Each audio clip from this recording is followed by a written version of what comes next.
The presidential administration has very, very little impact on what happens to prices. We've seen what we've seen in the last 2 years because the Ukraine war and other facets that are multinational. So this idea that the administration in charge has a lot to do with crude oil prices or gasoline prices is pretty myopic.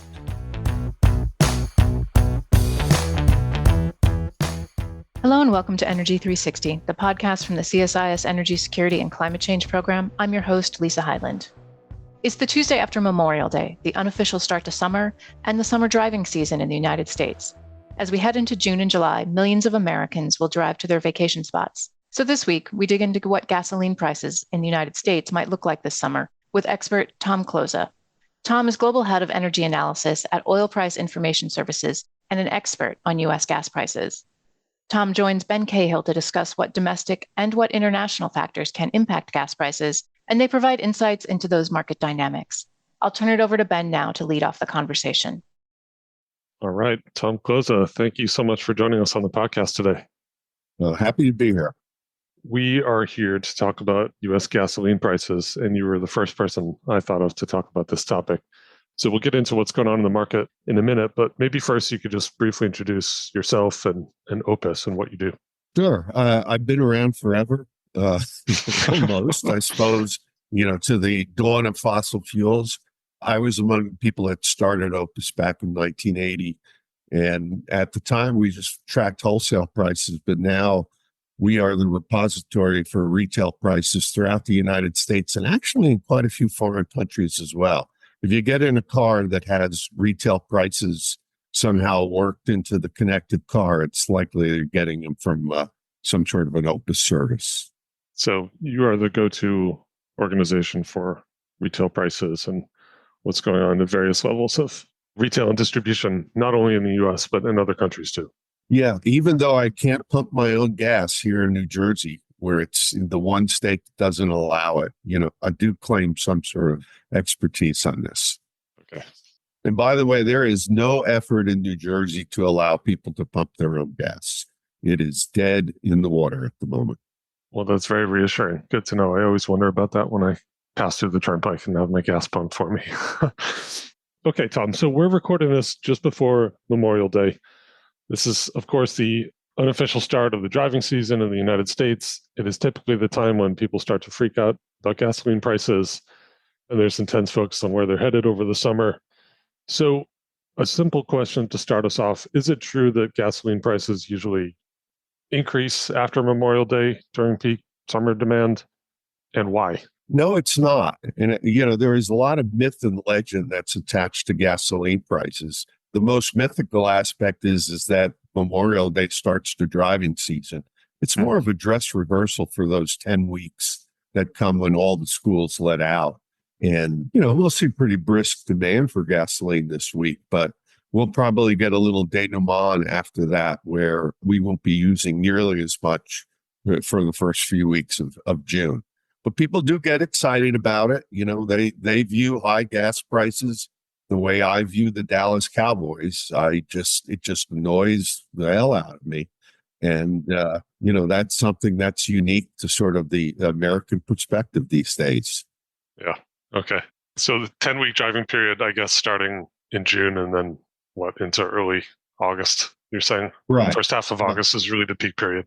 Yeah. And we don't use nearly as much as we did. There was 1 week where we used 10 million barrels a day of gasoline as measured by the Energy Information Administration.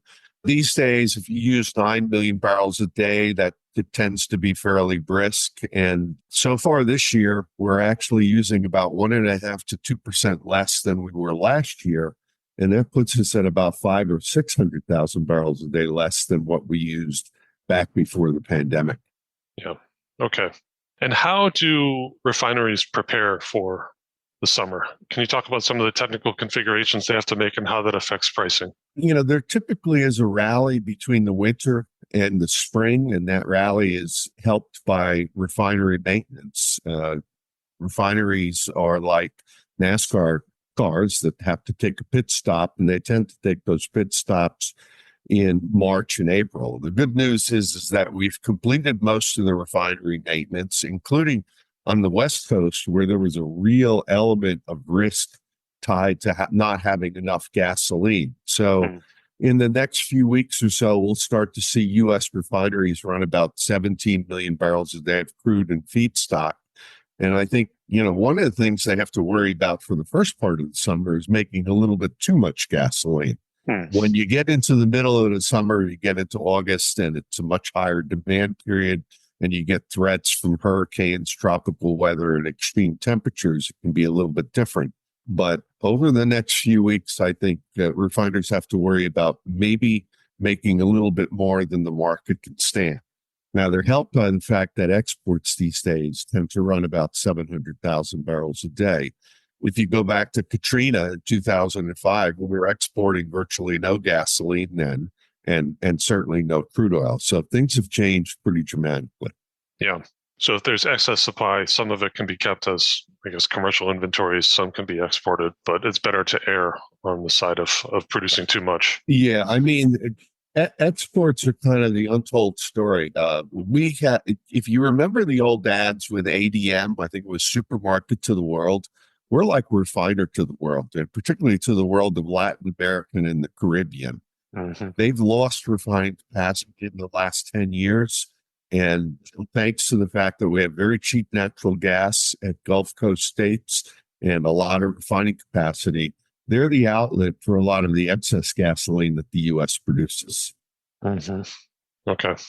So we have to talk about prices. Where are we today? What's your outlook for the summer? And what can drivers expect?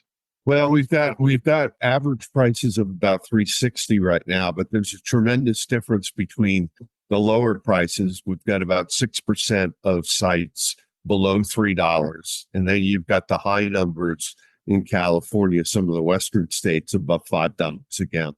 And that'll probably continue. If you're serviced by the Gulf Coast, Texas, Louisiana, you'll probably see feed gasoline prices really for the most of the next few weeks. The good news in western states is they've come through a little bit of a crisis with a lot of refining downtime. And because of the higher prices, we're not necessarily using as much gasoline in California, Nevada, Arizona, and the Pacific Northwest. So we're in good shape. If you liked last year with the prices, you're probably going to like this year. I've compared it to a Bactrian camel. We had one hump where prices went up in April, and we probably peaked for the first half of the year. I think we might see a second hump with a peak, and it would be very, very contingent upon what happens in the tropics and in the Gulf of Mexico. Yeah. Okay. I want to get into some of those macro drivers of oil price and the connection with retail prices in a bit, but let me just ask a basic question for people who don't know the downstream space as well. You've already mentioned this huge regional variation in gasoline and diesel prices around the country. I mean, in a way, it's not surprising. The United States is a huge country, right? You've got demand centers dispersed across the country, often very far from production and refining capacity. But can you just tell us in simple terms, why is there such a big spread between fuel prices across the U.S.? What really drives it at the regional level? Sure. We're probably one or two refineries short of a balanced market in the western third of the country. And that's a bottom line issue. The Northeast is very dependent upon gasoline that comes from Louisiana and Texas and also from offshore. If you're part of the Gulf Coast or you're a market served by that, we've got a really, really robust refining system. And that really is, I remember in Earth and Space Science as a kid, they'd say that weather is the uneven heating of the Earth. I think there's a lot of petroleum weather in terms of the disparities, and it's tied to that uneven distribution of refineries. We have more than enough refining at the U.S. Gulf Coast and probably in the mid-continent. The West Coast is a bit short, and the Northeast is a bit short, particularly if we don't get some of the cargoes of gasoline that we depend on from Europe. Yeah. And just to track that, I mean, how do the West Coast and East Coast deal with this lack of refining capacity? What's the impact of that? Well, about a month ago, we saw gasoline prices ex-tax in California, Northern California. They were trading at over $60 more than the price of crude. That's changed, Wow. and it's about Yeah. $30 now. But if you compare that to mid-cycle numbers for Gulf Coast refineries, you're probably talking about a typical margin for gasoline is like $10 to $15 a barrel. We haven't seen typical for about 3 years because of the war in Ukraine and because of intense heat that really sapped the country of some refining last year during the high usage months. Yeah. Well, let's dig into some of the things that are driving the price today. I think you've already mentioned macro issues like geopolitical risk and supply demand balances. I mean, obviously, there are big things that happen in the crude oil market. And then there are things that are specific to refining capacity and refining dynamics and retail and distribution. I mean, again, a simple question, but can you help explain how changes in the global crude price really translate into changes in dynamics and prices at the pump for the consumer? Sure. Yeah. What I'd like to look at and give it an example is, last October, we went up to $90 again for the price of crude. Mm-hmm. And I noticed a tremendous difference between that $90 crude price and where things were and what it was in 2007, the first time we crossed that threshold. The whole business has become much, much more profitable. Refiners that typically would make $10 to $15 on manufacturing gasoline now can make 20, 30, 40, even, in excess of $50. And then there's the markup for retailers. The first time we crossed $90 for crude, the typical margin for a gasoline retailer in the country was about 17 cents. Nowadays, as I'm speaking to you today, it's about 50 cents this week. So everything is more profitable within the realm of the downstream petroleum business. Now, that doesn't necessarily mean that that's the new norm, but there are bigger margins for wholesale, bigger margins for retail. And, certainly when we tend to expand, we expand much further than we did 10 years ago. What's driving those larger margins? Well, the lack of some global refining. It's interesting because almost every day now I get up and I hear about drone attacks in Russia from Ukraine. And I would say that it's probably very common to get at least one or two drone attacks each week. Gasoline is it's a global market. And if we lose some of the Russian supply to Turkey, China, India, it's going to tighten up gasoline globally. So that's a real wild card this year. The other thing I would emphasize is that, the population adds about 1 billion people every 12 years or so, but we're really not adding to refining. I mean, people are talking about refining sunsets and moving away from internal combustion vehicles by 2035. But in the meantime, we're adding a lot of drivers, particularly in the emerging markets, and we're not adding refining. There's a couple of big refineries that are being talked about these days. In Nigeria, the Dangote refinery, and in Mexico, the Dos Bocas. And it doesn't look as though they're going to be contributing anything to world markets until 2025 or later. Yeah, I mean, I think one trend we've seen with global refinery additions in the last couple of years is that it's been centered in Asia and the Middle East. And in Asia, Yeah. a lot of this is China. A lot of that is kind of combined petrochemicals and refining capacity, and a small handful of big refineries in the Middle East, and now the Dangote refinery in Nigeria. But at the same time, you've got refineries closing You do. in a lot of the You do. OECD markets, right? Yeah, we're only about 300 days until the Houston refinery operated by Lyondell closes. And that'll be very interesting because we don't see necessarily that much deterioration in demand, particularly with the United States supplying Latin America. And that refinery, I guess, closes March 31st, 2025. So mark your calendar. That's a circle on the calendar for sure. So what's driving the refinery closures in the U.S. and other OECD markets then? Well, I think that probably, if it's a question of a stranded asset, I think most refinery operators will act to close the refinery as opposed to have it as a stranded asset down the road. Mm-hmm. Having said that, I think they were too active in closing refineries on the West Coast back during the COVID year. Marathon and then subsequently Phillips closing their Northern California markets. That's a crazy market. And if that loses a refinery to earthquake, fire, power outage, or whatever, those prices could go absolutely parabolic very, very quickly. Refining is a sleepy business. You don't they don't fetch numbers in the equities market that are, well, certainly nothing like Nvidia, but it's a sleepy but very, very prosperous business. And again, I think there's that worry about if you do get enough of these ICE bans that you're going to have stranded assets in part of the country. But make no mistake about it, for the last 3 years, refining has been a wonderfully profitable business. And in the United States, think about the fact that our natural gas prices tend to be under $2 per million BTU. And when you operate a refinery, it helps to have cheap natural gas because you also need to create hydrogen to run your desulfurization equipment. So the refineries, I refer to the United States as the privileged continent for operating refining. And I think that'll continue for a while. Yeah, that's really interesting. Maybe you can talk about how the refining complex in the United States has changed, especially over the past decade with the shale revolution and the huge increase in oil and gas production in the United States, but particularly the huge growth of light sweet crude.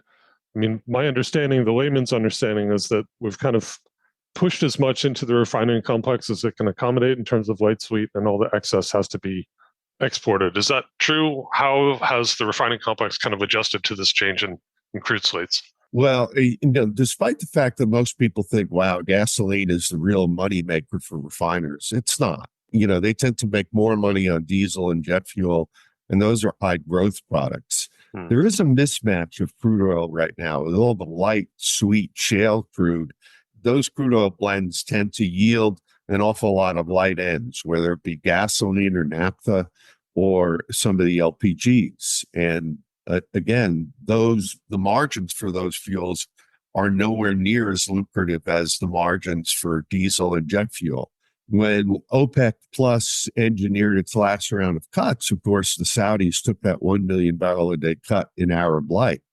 Arab Light is a real misnomer. It's not a light crude that has, necessarily a very, very high yield of gasoline and LPG. It tends to be a distillate-rich crude, and that's the kind of crude that most people would like. So at some point, as we ramp up to runs and we go over 17 million barrels a day, and we saw this last year, gasoline can become the loss leader. You're going to be making more of it as a refiner than you really would prefer to do. You'd like to make a little bit more diesel, heating oil, and jet fuel. But until we get that Arab Light back, or until we see some of the heavier crudes on the market from Venezuela, Iraq, Iran, there is this mismatch, and that's going to persist for a while. Yeah, that's interesting. I was talking with someone about that recently, particularly in the Atlantic Basin. There does seem to be this glut of light sweet crude, and the OPEC Plus cuts have created this kind of a gap with the heavier and medium crudes and those distillate-rich ones. I think the Guyana output is going to be very, very helpful, because my understanding is, that I'm not an expert in crude oil assays, is that that'll be a medium, kind of a heavy bodied crude. I talk about crude sometimes like it's a Cabernet or whatever, but you want that body, and you want something with that robust output of diesel. Yeah.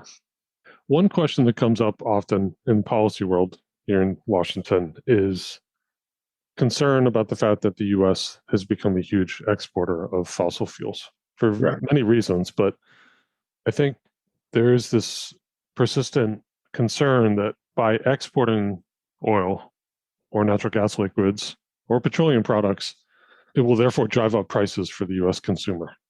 And I would love a clear explanation of why that is not the case. And what is the relationship really between the U.S. becoming a huge exporter of crude and the prices that the typical consumer sees at the pump? Well, I would maintain that exports are a real important safety valve.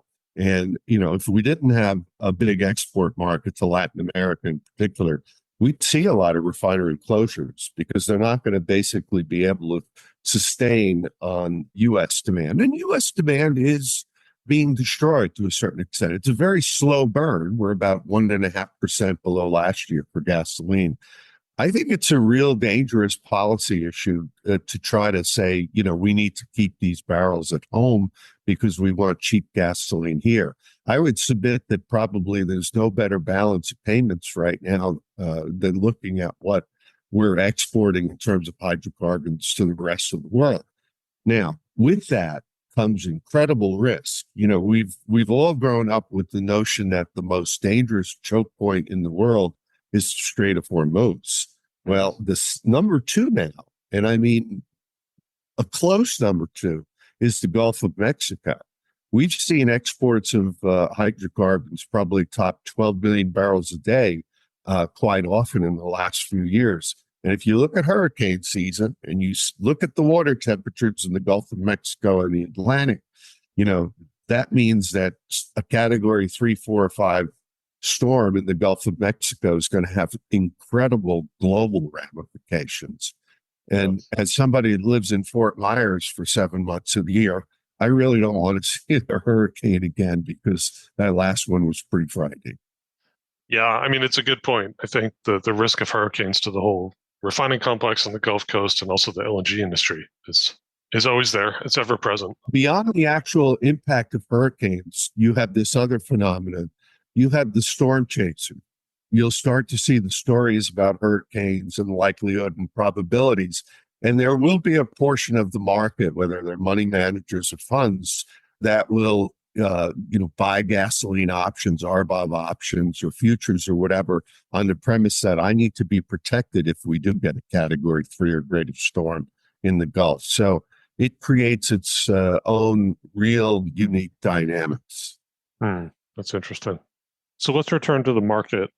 You mentioned, I think, that there's been this gradual decline in gasoline demand in the United States. Prices seem to be kind of tracking where they were last year. Not a huge change from last summer, at least at the outset of the season. Talk a little bit in more detail about what we can expect and, what do you see as kind of the upside and downside risks? Sure. I think under most circumstances, and, I've made some references to hurricane season, but under most circumstances, we're going to see gasoline prices behave like they did last year. In the last year, we had a couple of peaks of about 360, 370, but much, much higher numbers out west. And those higher West Coast numbers are going to persist. I would say that if we don't get a hurricane event or a tropical storm event, that we will see appreciably lower gasoline prices in the last 100 days of the year. People think that it's politics and, the Biden administration, like the gods of Mount Olympus, stirring things, but it really has nothing to do with the fact other than we're going to see a lot more crude come on in the second half of this year. Refineries should be healthy. And you also have that change in the recipe where you can pack gasoline with a lot of cheap hydrocarbons like butane once you get to September. So there's a reason why gasoline prices tend to always drop between Labor Day and Election Day, and it doesn't have to do with politics. Okay, that's a good thing to keep in mind.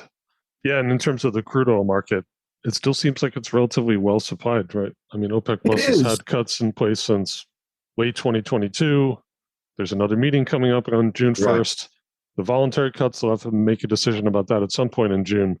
But right now, non-OPEC supply is pretty robust. It's hard to look at this market and see it tightening that much in the months to come. Yeah, it's always difficult to get a real sense of crude in a market where demand and supply tend to be about 100 million barrels a day. And, departure from that really has a big impact. I would suggest that right now, the structure of the market, where you're seeing cargoes of West African crude or North Sea crude trading at 80 cents under the futures price, I would suggest that the structure is telling you that it's plentiful supply for the moment. We'll see what they do when they meet on June 1st. But right now, it looks as though they need to probably have further cuts. And again, August is the high demand month. And you have less Saudi crude on the market in July and August because of the need to generate air conditioning. So that goes away in the last 100 days of the year. And that makes it pretty easy to suggest that you're going to see lower prices in October, November, and December than what we see in the summer. Yeah, interesting. Well, Tom, as you mentioned, you've been at this game for a long time. What is one thing that you wish more people knew about gasoline prices or our energy system in the United States? As someone who's looked at downstream and retail, what does the general public not know that they should know about how things work? I think what they would behoove them to know this would be that the presidential administration has very, very little impact on what happens to prices. I mean, we've seen what we've seen in the last 2 years because of the Ukraine war and other facets that are multinational or whatever. So this idea that the administration in charge has a lot to do with crude oil prices or gasoline prices is pretty myopic. Now, in 2022, when we released 160 or 180 million barrels of crude from the SPR, I think that was a big deal too. But you've got a lot of misinformation there. People think, oh my goodness, the Strategic Petroleum Reserve, we're basically going to give up our energy security. They don't realize that between the United States, Canada, and Mexico, that accounts for about 17 or 18 million barrels a day of crude oil. So this notion, which really started in the 70s, that we're dependent on foreign countries, many of whom have a bad relationship with us for crude oil, it needs to be retired. I would submit that the SPR, to a great extent, is an anachronism these days. Yeah, I mean, that's interesting. There's certainly no doubt that the role of the U.S. in the global energy system has changed dramatically in the last 10 years plus. Right. I mean, if we were to have hostilities with Canada, and maybe that'll happen if they keep sending us people like Justin Bieber, it would be different. But as long as we don't go to war with Canada or Mexico, I think we're pretty comfortable. Yeah. I think more than 60% of U.S. crude oil imports come from Canada. Right. Great. Well, Tom, this has been great. When this topic came up and we were batting it around, I thought there's no one better to explain this and be entertaining at the same time, which you always are. And I appreciate that. So thank you so much for joining us on the podcast today. I really enjoyed it. Thanks for having me. I hope I didn't filibuster too much. Thanks to Tom for joining us this week. You can find more episodes of Energy 360 wherever you listen to podcasts and at csis.org. Follow us on LinkedIn and X for updates from our team. As always, thanks for listening.